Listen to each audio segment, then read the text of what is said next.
नमस्कार, कैसे हो आप सब? उम्मीद करता हूँ कि अच्छे होंगे या अच्छे होने की कोशिश कर रहे होंगे और करनी भी चाहिए, जो हमारे आपके लिए बेहद ही ज़रूरी है।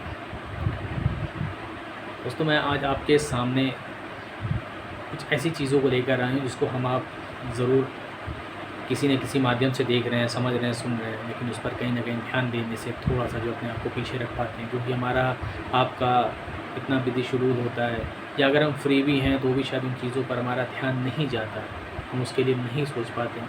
तो खैर, मैं आपका ज़्यादा वक्त न लेते हुए आपके सामने आज मोदी जी के कार्यकाल का कुछ ऐसा फैक्ट, कुछ ऐसी चीज़ें आपके सामने रखूँगा जिसको आप भली-भाँति समझ सकते हैं और आपने सुन भी रखा होगा, देख भी रखा होगा।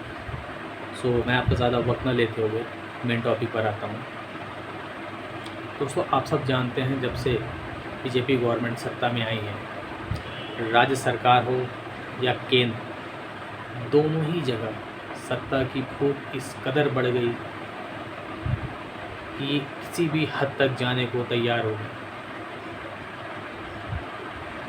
नेताओं को खरीदना, तौलना, धमकाना, जो इनके फेवर में आ गया वो साफ़ हो गया, और जो इनके फेवर में नहीं आया उसके ऊपर ईडी का फ़ौरन रिएक्शन होता है, उसको जेल की सलाखों के पीछे भेज दिया जाता है, उसके ऊपर ताबड़तोड़ कार्रवाइयाँ होती हैं, उसकी प्रॉपर्टी ज़ब्त कर ली जाती हैं, इतना परेशान किया जाता है कि वो थक हार के बाद में अपने आप को दोषी समझने लगता है।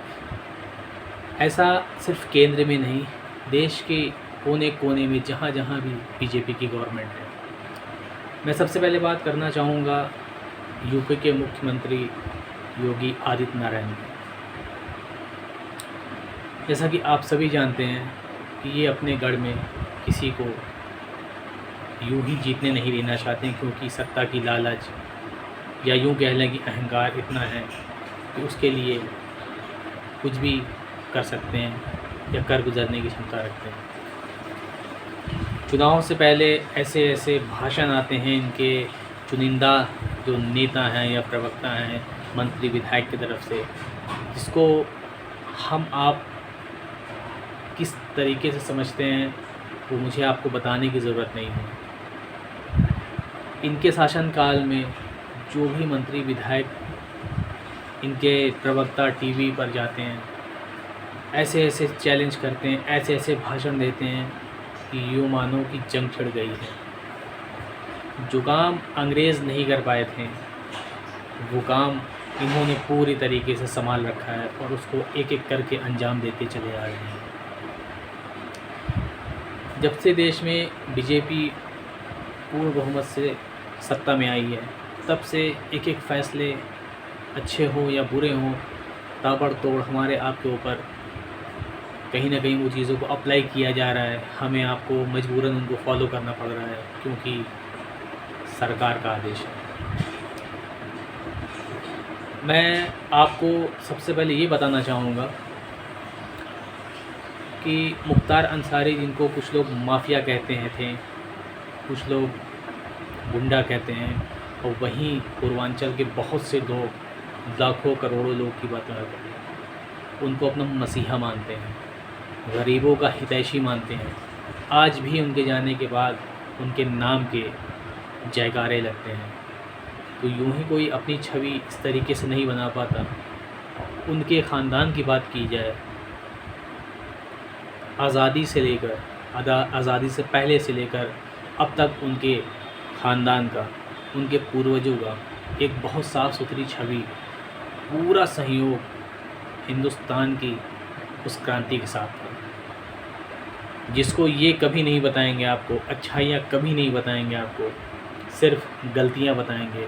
मुख्तार अंसारी अगर माफिया रहे भी होंगे तो वो उन माफियाओं के लिए माफिया थे जिन्होंने गरीबों पर अत्याचार कर रखे हैं, गरीबों को धमकाना, गरीबों को डराना, उनकी संपत्ति जब्त करना, ज़मीनें हड़पना, उनके लिए माफिया होंगे। क्योंकि जो आदमी गरीबों के साथ खड़ा होता है वो दूसरों की नज़र में ज़रूर बुरा होता है, क्योंकि कुछ वहाँ के ऐसे चुनिंदा लोग हैं पूर्वांचल के, जो गरीबों के ऊपर अत्याचार करते चले आए थे, लेकिन जब से मुख्तार अंसारी साहब वहाँ अपनी पकड़ बनाई, तब से ऐसे सामंतवादियों की रीढ़ की हड्डी टूटती चली गई। ये कुछ नहीं कर पाते थे, क्योंकि गरीबों के देवता कहे जाने वाले मुख्तार अंसारी के साथ में पूरी आवाम, पूर्वांचल का हर एक बच्चा जो सच्चा, हर एक इंसान जो सच्चा, सारे के सारे बिना जात पात, बिना किसी वजह से सबका एक ही मत, सबका एक ही जोश मुख्तार अंसारी के साथ दिखाई देता था। क्योंकि उन्होंने बहुत सी गरीब बेटियों की शादियां कराई, बहुत से गरीबों का परिवार उजड़ने से बचाया, न जाने कितने लोगों को आर्थिक सहयोग अपने तरफ से किया, ना कि सरकार से लेकर किया हो। अपनी ज़मीन पर न जाने कितने लोगों को उन्होंने बसाया, अपनी वोट बैंकिंग के लिए नहीं, उनकी मजबूरियां देखते हुए, उनकी परेशानियां देखते हुए, उन गरीबों का दर्द देखते हुए, जिस पर हमारी राज्य की सरकार सिर्फ़ और सिर्फ माफिया का टैग लगाकर उनको देखती है, सिर्फ उनकी गलतियां बताती हैं। उनके बेटे, जी हाँ, उनके बेटे अब्बास अंसारी, जो कि इंटरनेशनल शूटर रह चुके हैं, देश की आन बान शान रह चुके हैं, लेकिन वर्तमान में भी वो विधायक हैं। उनके साथ क्या सलूक हो रहा है? एक बाप के जनाजे में बेटे को आने को नहीं मिलता, आते भी हैं तो उनको बस किसी तरीके से एक जो रस्में होती हैं वो निभा दी जाती हैं। खैर, मैं उन बातों पर ज़्यादा कुछ नहीं कह सकता हूँ, लेकिन मैं सुप्रीम कोर्ट का ज़रूर आभारी रहूँगा, क्योंकि उन्होंने एक पिता को अपने बेटे की चाह के लिए मौका ज़रूर दिया। इसके लिए मैं सुप्रीम कोर्ट का तहे दिल से शुक्रगुज़ार हूँ। अब्बास अंसारी साहब की भी छवि बहुत साफ़ सुथरी है। वो भी पूरा अपने पिता के तरीके गरीबों के साथ हैं, अपने पिता के तरीके हर तरीके से गरीबों का साथ देते आए हैं, हर एक मुद्दे पर खड़े होते हैं। यही बातें कुछ सामंतवादियों को चुभती हैं कि अभी तक तो बाप ने सारे जो है हमारे जो भी हथकंडे थे सबको तोड़ रखे थे। हमारी जो भी गंदी सोच थी, उन्होंने हमारी सोच को आगे बढ़ने नहीं दिया, उसको वहीं पर कुचल दिया। अब इनका बेटा, तो हम कैसे यहाँ पर राज करेंगे, गरीबों पर कैसे अत्याचार करेंगे। यूं ही कोई किसी को अपना भगवान नहीं मानता, यूं ही कोई किसी को अपना चहीता नहीं मानता। एक कहावत आपने सुनी होगी कि ज़िंदगी कम पड़ जाती है छवि बनाने में, और पल भर लगते हैं उसको गंवाने में। तो यहाँ पर कहीं ना कहीं बहुत उल्टा हुआ, क्योंकि उन्होंने ज़िंदगी में जब से अपने आप को एक राजनीतिक तौर पे पाया, तब से उन्होंने एक ही लक्ष्य रखा कि गरीबों का साथ देंगे, गरीबों के दुख में खड़े होंगे, जो इनके दुख का कारण बनेगा हम उसको सही कर देंगे। तो मैं आपसे यही जानना चाहूँगा, क्या आपकी नज़र में ऐसा कोई आदमी माफिया की कैटेगरी में आता है? ये उन्हीं लोगों को चुभते थे जो माफिया खुद रह चुके हैं, न जाने कितने कारनामों को अंजाम दे चुके थे, लेकिन मरहूम मुख्तार अंसारी साहब की वजह से अत्याचार नहीं कर पाते थे, गरीबों को डरा नहीं पाते थे, गरीबों को धमका नहीं पाते थे। बेबाक होकर मुख्तार अंसारी साहब के साथ पूरी जनता पूर्वांचल की रहती थी, बिना किसी स्वार्थ के। एक आवाज़ पे पूरी आवाम उनके पीछे पीछे चलती थी, उनके आगे आगे चलती थी। वो हर एक मसले को चुटकियों में सुलझा देते थे, थाने कोर्ट जाने की ज़रूरत ही नहीं होती थी। तो क्या है, ऐसा आदमी जो कि कई बार तब विधायक रह चुके हैं, उनके पारिवारिक मामले आपको बेहतर पता है, हम सब बेहतर जानते हैं कि वो किस कैटेगरी से आते थे, ज़्यादा बताने की ज़रूरत नहीं है। लेकिन हमारी गवर्नमेंट को तो सिर्फ़ और सिर्फ कमियां दिखती हैं। यहीं पर मैं बात करना चाहूँगा, इनके कुछ मंत्री विधायक ऐसे हैं जो कि एक पॉश एरिया में सभा को संबोधित करते हैं, तो वहाँ पर ऐसे ऐसे नारे लगाते हैं, देश के गद्दारों को गोली मारो साले। उन पर ना तो सेंट्रल से कोई भी प्रेशर पड़ता है, ना तो राज्य सरकार उन पर कुछ भी टिप्पणी करती है। क्यों करेगी? क्योंकि ये तो हमारे आदमी हैं। ऐसे लोगों को खुला छोड़ दिया जाता है, ऐसे लोगों को संबोधित किया जाता है, ऐसे लोगों को हर तरफ से वाहवाहियाँ मिलती हैं जो कि बीजेपी की इस गंदी रणनीति को फॉलो करते हैं, वही उनका साथ देते हैं। मैं सबकी बात नहीं करूँगा। जो अभी भी सच की राह पर चल रहे हैं वो किसी जाति, धर्म या पार्टी को सपोर्ट नहीं करते। वो सिर्फ़ और सिर्फ सच्चाई को देखते हैं, सच्चाई का साथ देते हैं। किसके साथ क्या अत्याचार हो रहा है वो उसको समझते हैं। मैं बात कर रहा हूँ योगी सरकार की और मोदी सरकार की, जो कि केंद्र में मोदी सरकार जी अपने हिसाब से चलाते हैं और कहीं ना कहीं राज्य में भी मोदी जी का दबदबा पूरा कायम है। यहाँ पर आपने सुना होगा मरहूम मुख्तार अंसारी साहब के बड़े भाई अफजाल अंसारी, जो कि गाज़ीपुर की जनता के दिलों पर राज करते हैं। बहुत साधारण सा जीवन जीते हैं, हर तरीके से गरीबों का साथ देते हैं, उनकी आवाज़ बनते हैं, उनके साथ चलते हैं, उनके साथ खाते हैं, उनके साथ खड़े होते हैं, उनके हर सुख दुख में साथ रहते हैं। लेकिन बीजेपी को इतनी सत्ता की लालच है कि मैं आपको क्या बताऊं, आप बेहतर जानते होंगे। अभी आपने सुना होगा कि उनके विरुद्ध बीजेपी ने पूरा जोर शोर लगाया, उनके अपोजिट अपना बाशिंदा खड़ा किया चुनाव में, लेकिन अफजाल अंसारी साहब को वो हरा ना सके, उनका बाल भी बागा ना कर सके। अफजाल अंसारी साहब, उनको पैसों की भी परेशानियां आई, कैंपेन करने की भी तकलीफ़ें आई, उनको जेल भी करा दिया गया, उनके ऊपर इंक्वायरी भी हुई, प्रताड़ित भी किया गया। लेकिन कहते हैं ना कि जिसके साथ है ऊपर वाला, उसका क्या करेगा नीचे वाला।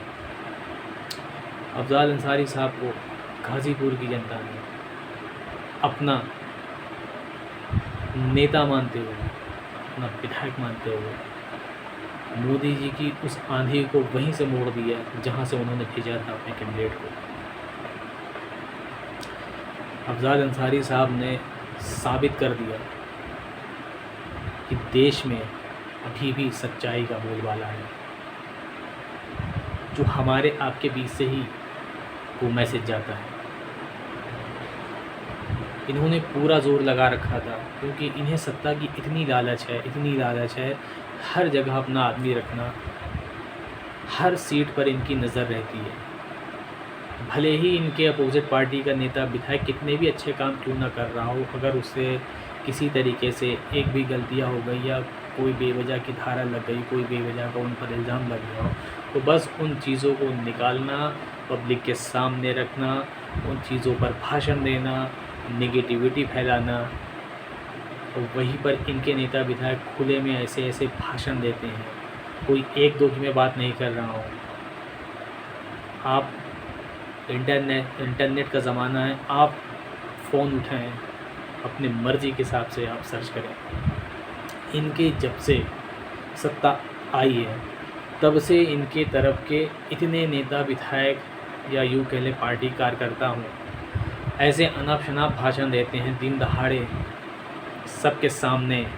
उन्हें किसी का खौफ नहीं, किसी का कोई डर नहीं, किसी कानून का उनको डर नहीं, किसी तरीके का न्यायालय का उनको खौफ नहीं, क्योंकि उनके साथ तो जो है उनके आका खड़े हैं। आप बोलें हम हैं, सब संभाल लेंगे। इतना देश में बड़ा बड़ा माहौल बना बिगड़ा, कभी भी मोदी जी ने कोई भी प्रेस कॉन्फ्रेंस नहीं की, एक भी प्रेस कॉन्फ्रेंस नहीं किया। अपोजिट पार्टियां इनसे हमेशा कहती रहीं इस मुद्दे पर आप प्रेस कॉन्फ्रेंस करें, लेकिन कभी नहीं किया उन्होंने। ऐसी क्या डर है आपको, ऐसी क्या तकलीफ़ है आपको? आप बातें तो बहुत बड़ी बड़ी करते हैं, मन की बातें तक करके लोगों का मन पढ़ लेना, उनकी नफ्स पे काम करना। तो आप देश के प्रधानमंत्री चुने गए हैं, आपको देश की जनता ने प्रधानमंत्री चुना है, या यूँ कह लें कि आपके सेलेक्टर्स ने आपको चुना है, वो आप बेहतर जानते हैं। ऐसा कौन पीएम होगा जो अपने देश में प्रेस कॉन्फ्रेंस करने से बचा? मॉब लिंचिंग, हत्याएं, मर्डर, रेप, न जाने अनाप शनाप कितने ऊट पटांग तरीके से चीज़ों को कार्रवाई के अंतर्गत ला के किया गया, उस पर हमारी गवर्नमेंट बिल्कुल चुप रहती है। कोई बयान नहीं आता, कोई प्रेस कॉन्फ्रेंस नहीं होती, और जो इनके सेलेक्टर्स आते भी हैं तो वो सिर्फ़ और सिर्फ कमियां गिनाते हैं। न जाने कितने गरीबों के घर पर बेवजह के बुलडोज़र चल गए, बेवजह उनकी छतें उनसे छीन ली गई, बेवजह उनको रोटी के लिए मजबूर कर दिया गया। कहाँ हैं आप? आप किसानों की बात करते हैं। दिल्ली में न जाने कितने किसानों ने जान गंवा दी, अपने हक के लिए वो डटे रहे, लेकिन आपने एक प्रेस कॉन्फ्रेंस तक नहीं की। देश को शर्मसार करने वाला ये सबसे बड़ा काम कि आपके सेंट्रल में दिल्ली को जिस नज़र से हम आप देखते हैं, या दिल्ली पूरी दुनिया में फेमस है, हमारे देश की राजधानी दिल्ली है, तो वहाँ पर किसान यूनियन पूरे तरीके से रोड पर बैठा है, आपसे बात करना चाहता है, आपसे कुछ चीज़ों पर राय मशवरा करना चाहता है, आपसे प्रेस कॉन्फ्रेंस के ज़रिए बात करना चाहता है, लेकिन आप बात नहीं करते हैं। आप अपने कुछ मंत्री मिनिस्टर जिनको शायद खेती की नॉलेज भी नहीं हो, उनको आप बिठा के दो चार बातें करा के मामले को रफ़ा दफ़ा कराना चाहते हैं, क्योंकि आपका ये एक सबसे मज़बूत जो प्लान है कि हम झुकेंगे नहीं, हमने जो बोल दिया वो तीर कमान हो गया, जो तीर निकल गया वो वापस लाएंगे नहीं, हमने जो बोला वो पत्थर की लकीर बन गई। तो ऐसी चीज़ों से आप क्या साबित करना चाहते हैं? क्या ये अहंकार है? क्या ये आपका एक खुद का फ़ैसला है? एक तरफ आपसे जनता हर मुद्दे पर आपसे बात करना चाहती है, प्रेस कॉन्फ्रेंस के ज़रिए अपोजिट पार्टियां आपसे बात करना चाहती हैं, आप उन चीज़ों से हटकर दूसरी चीज़ों पर बात करते हैं। यहाँ पर मैं आपको कुछ चीज़ें याद दिलाना चाहूँगा, जो कि 2000 की राशि किसानों को, जी हाँ आपने सही सुना, कि महीने में जो इन्होंने एक जुमला हमारे आपके सामने दिया कि हर 3 महीने पर 4 महीने पर हम आपको 2-2 हज़ार रुपये आपकी खेती के लिए, खाद के लिए, पानी के लिए देंगे, यानी कि साल का यूँ कह लें कि 6,000 रुपये किसानों को किस्तों के तौर पे मिलेगा। चलिए ये भी बात मैं मानता हूँ ठीक है, लेकिन उसी एवरेज में आपने देश में इतने ज़्यादा आवारा पशु इकट्ठा करा दिए कि जिनको किसानों की फसल बर्बाद करने में सिर्फ चंद मिनट लगते थे। तो क्या आपने ये 2000 का या 6000 का जो सालाना लॉलीपॉप किसानों को दिया, इसलिए दिया कि इधर हम आपको पैसा देंगे, उधर जो आवारा पशु आपकी खेती खराब करेंगे? और ये एक जगह की बात नहीं है, पूरी इंडिया की मैं बात कर रहा हूँ, जहाँ जहाँ बीजेपी गवर्नमेंट है सब में किसान परेशान, रातों में अपने खेत बचाएं, दिन में अपने आप को इस तरीके से गलाता था, वो मुझे आपको ज़्यादा बताने की ज़रूरत नहीं है। तो मेरे समझ में ये नहीं आता कि ये 2000 रुपये क्या इसीलिए दिए गए थे कि जो आवारा पशु हैं वो जब भी आपकी खेती में घुसें, उनको नष्ट करें, तो आप बोलें ना, क्योंकि हम आपको 2000 रुपये दे रहे हैं। तो ये 2000 रुपये कहाँ तक आपको सही लगते हैं जो किसानों को दिए गए? क्या आपकी विचारधारा ही यही थी कि हम आपको एक तरीके से एक स्कीम के तहत फ़ायदा पहुंचाएंगे, तो उसके लिए जो भी एक्शन और रिएक्शन होगा आप उस पर चुप रहें? पूरे देश में किसान परेशान, इतने आवारा पशु हो गए कि रोडें ब्लॉक होने लगी, आए दिन एक्सीडेंट होने लगे। एक्सप्रेसवे पे आप देखें, सड़कों पर आप देखें, आए दिन छोटे बड़े एक्सीडेंट होते रहें, आवारा पशु रोड को जाम करके बैठे रहें। आपकी किस रणनीति के हिसाब से आप क्या करते थे आपको खुद नहीं पता। आप वो करते थे कि हमने एक जुमला दे दिया है तो बस वो चलेगा, उसका क्या फ़ायदा होगा, क्या नुकसान होगा, कहाँ तक हमको जो है उसको सोचना चाहिए, आपको उससे कोई फ़र्क नहीं पड़ता। आप उस अहंकार से गुज़र रहे हैं जो आप मुग़लों पर लगाते हैं या अंग्रेज़ों पर लगाते हैं। कहीं ना कहीं उस अहंकार के दायरे में आप ही आते हैं। आपको देश की सोचना चाहिए। आज देश किस कैटेगरी से गुज़र रहा है। देश में फिर वही माहौल, हिंदू मुसलमान, जात पात, छुआछूत, ये है, वो है, जाति गठबंधन।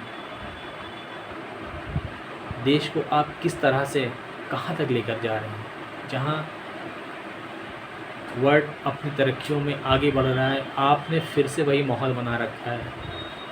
यहाँ पर ये चीज़ें, हिंदू मुसलमान, मंदिर मस्जिद, बौद्ध धर्म परिवर्तन, पता नहीं आपका एजेंडा क्या है, आप किन किन चीज़ों से गुज़र रहे हैं। और आपके ही आने से देश में आप कहते हैं कि हिंदुओं को खतरा है। आपसे पहले क्या खतरा नहीं था। एक आबादी जिसको आप टारगेट करते हैं, वो इस देश में टोटल आपको पता है कितनी है। देखा जाए तो 20% भी नहीं है। उस 20% से आप 80% को डराते हैं, या यूँ कह लें कि बहकाते हैं। जो हमारे सच्चे और समझदार इस देश के नागरिक हैं, वो आपके जुमले वाली बातों में आने वाले नहीं। उन्हें अच्छा अपने आप को देखना पसंद है, अच्छाई वो खुद समझ रहे हैं, क्या सही है क्या गलत। क्या आपसे पहले देश को या किसी मिनिस्टर को देश की परवाह नहीं थी। आपने ऐसे ऐसे जुमलों पर देश में नफ़रतें फैलाई, देश को दूसरे ट्रैक पर ले गए आप। जहाँ तरक्की तो आप छोड़ दें, दूर दूर तक लोगों की आपने सोच बदल दी, नफ़रतें फैला दी। आए दिन खुले खजाना, किसी भी धर्म को टारगेट करना, किसी के नाम की वजह से उसको इस तरीके से प्रताड़ित करना, किसी की जान ले लेना। ये एक जाति के लिए नहीं, एक आदमी के लिए नहीं। आपका एजेंडा तो कुछ और ही है। आप किस तरीके से क्या देश को देना चाहते हैं, आपको खुद नहीं पता, सिवाय सत्ता अपनी चलाने के साथ। आप सत्ता चलाने के लिए क्या क्या हथकंडे अपना सकते हैं, आपकी पूरी यूनिट आपको, या आप अपनी पूरी यूनिट में इन चीज़ों का अच्छे से, कहीं ना कहीं बहुत अच्छे से आकलन करके सारी रणनीति आप बनाते हैं। देश में हाहाकार मचाया है, युवाओं के पास नौकरियां नहीं हैं। सरकार वैकेंसियां निकालती ज़रूर है, बहुत कम, उस पर भी मामले रद्द हो जाते हैं, मुन्ना भाई पकड़े जाते हैं। कहीं ना कहीं वो जो वैकेंसियां होती हैं वो रद्द कर दी जाती हैं, या फिर कोर्ट कचहरी के चक्कर काटती हैं। आपने तो यहाँ तक कह रखा है कि रोज़गार का मतलब सिर्फ ये नहीं कि सर्विस पाना। आप पकौड़े भी तलें, भजिया भी तलें, चाय भी बेचें, ठीक है। अगर इसको आप रोज़गार कहते हैं तो फिर आप पढ़ाई को इतना महत्व ना दें, या आपने पढ़ाई का कहीं ना कहीं स्टेटस ही गिरा रखा है। देश पढ़ेगा नहीं तो बढ़ेगा कैसे। इतना पढ़ने के बाद अगर आप रोज़गार जो आपके गाइडलाइन के हिसाब से है इन चीज़ों को करना, तो मुझे नहीं लगता, या हमारी जो पब्लिक है, जो समझदार है, उनको अच्छे से पता है कि आप किस तरीके से क्या चीज़ें मेंटेन कर रहे हैं। जैसा कि आपने अमित शाह जी, जो कि देश के समझ सकते हैं आप गृहमंत्री अमित शाह जी, उनके बेटे को बीसीसीआई का अध्यक्ष बना दिया जाता है, जिनको शायद ही क्रिकेट की नॉलेज हो। हमारे देश में दिग्गज से दिग्गज क्रिकेटर्स अभी भी उनको पूरा एक एक चीज़ों का अच्छा ज्ञान है, लेकिन उनको कहीं ना कहीं अध्यक्ष बनाने से पहले आपने एक बार राय मशवरा नहीं किया। आपने एक नए आदमी को उठाकर, यूँ कह लें कि सत्ता हमारी है तो उसका धौन से मार के आपने बीसीसीआई का अध्यक्ष बना रखा है।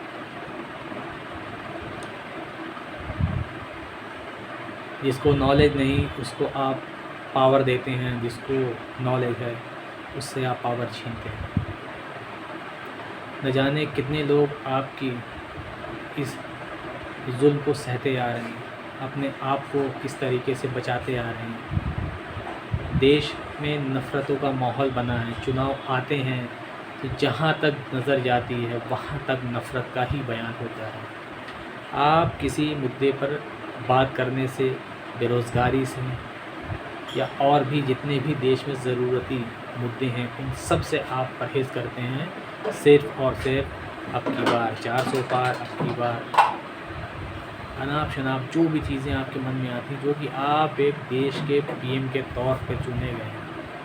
आपको भाषा को संयंत्र रखना चाहिए, लेकिन आपके ऐसे अभी भी मोदी साहब की जो है एक रैली में उन्होंने कहा, क्या आप अपनी ज़मीन को देश के उन घुसपैठियों को देना चाहेंगे जिनके ज़्यादा बच्चे हैं? आप ऐसा कह के क्या साबित करना चाहते हैं? आपके पास कोई मुद्दा नहीं है बात करने का, वही घिसा पिटा राग, वही हिंदू मुसलमान, वही जाति, वही धर्म। आपको देश ने वोट किया है, हर जात ने आपको, जिसको आप आज अलग अलग कैटेगरी में डिवाइड करके आपने रखा है, आपको हर उस देश के नागरिक ने वोट किया है जो अलग अलग जाति और धर्म से आता है। लेकिन आप चुनावी माहौल के टाइम पर ऐसा अनाप-शनाप बयान आप देते हैं कि जिसको सुनना एक पीएम के तौर पे मुझे तो बिल्कुल सही नहीं लगता। अपोज़िट पार्टियां आपसे हमेशा से यही कहती आई कि आप मुद्दों पर बात करें, लेकिन आप हैं कि मुद्दों से खुद तो भटकते हैं, दूसरों को भी भटकाते हैं और अपने जुमले में फंसाते हैं। इस देश की जो संस्कारी संस्थाएं थी आज वो प्राइवेट के दरवाज़े पर जा खड़ी हुई हैं। प्राइवेटेशन इस कदर किया गया, आपने यहाँ किया, एक आदमी सरकारी नौकरी पे अगर है तो हम 2 से 3 आदमी को उसी सैलरी पर सेट कर देंगे प्राइवेटेशन के तौर पे। ना रहेगी सरकारी नौकरियाँ, ना होगा विरोध, ना होगी मांग। आपका एजेंडा है बहुत साफ, क्योंकि देश में गवर्नमेंट अगर मजबूर होती है तो कहीं ना कहीं सरकारी संपत्तियों की वजह से, सरकारी नीतियों की वजह से। जब देश में नौकरी नहीं तो किस बात का विरोध, किस बात का प्रदर्शन, किस बात की परेशानी। तो आपने कहीं ना कहीं हर उस परेशानी को दूर रखा जिससे आप शायद परेशान होते हैं या आगे आपको उन चीज़ों का प्रेशर पड़ता। आपने हर एक चीज़ से अपने आप को बचाना चाहा और धीमे धीमे देश को कहाँ से कहाँ पहुँचा दिया। पूंजीपतियाँ, जो पूंजीपति हैं इस टाइम अपने देश के, आप उनके हिसाब से हर चीज़ों को फॉलो करा रहे हैं। आप मनचाहे तरीके से संसद से अपोजिट पार्टियों के एमएलएज़ को कहीं ना कहीं बाहर कर देते हैं, उनको निलंबित करा देते हैं। ऐसा अगर अपोजिट पार्टी के पास पावर होता, शायद आपके मंत्री विधायक के साथ को ये करते, तो आपको कैसा लगता?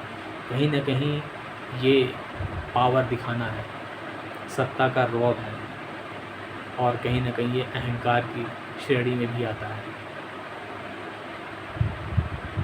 आप जब देश से बाहर जाते हैं तो वहाँ बड़े बड़े वादे करके आते हैं, वहाँ की चीज़ों को आप देख कर आते हैं और देश में अप्लाई करते हैं, जो कि आप एक बार एनालाइज़ नहीं करते हैं कि अभी हमने देश में नई नई नीतियों को लगा रखा है, हमारा देश उन नीतियों से गुज़र रहा है, गरीब वर्ग परेशान है, क्या अभी उन चीज़ों को फॉलो करना सही होगा या नहीं। लेकिन नहीं, आपका अहंकार कि हमने जो ठान लिया वो करेंगे।